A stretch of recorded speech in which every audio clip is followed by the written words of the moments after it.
કેન્દ્રીય વાણિજ્ય અને ઉદ્યોગ મંત્રી પિયુષ ગોયલ 4 દિવસની મુલાકાતે જાપાન પહોંચ્યા છે.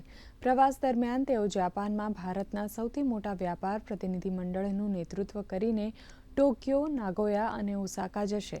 આ પ્રતિનિધિમંડળમાં ઉત્પાદન, સેમિકન્ડક્ટર, સ્વચ્છ ઉર્જા અને સ્ટીલથી લઈને ઓટોમોટિવ, નાણાકીય સેવાઓ, આરોગ્ય સંભાળ અને સ્ટાર્ટઅપ્સ સુધીના વિવિધ ક્ષેત્રોના 200થી વધુ વ્યાપારી પ્રતિનિધિઓ સામેલ છે.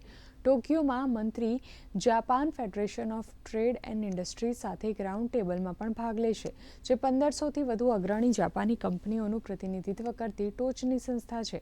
આ ઉપરાંત ગોયલ તેમના સમકક્ષ અર્થતંત્ર, વેપાર અને ઉદ્યોગ મંત્રી યોર્સેઈ આકાઝાવા સાથે દ્વિપક્ષીય વાટાઘાટો કરશે, તેમજ જાપાન સરકાર અને સંસદના વરિષ્ઠ સભ્યોને મળશે.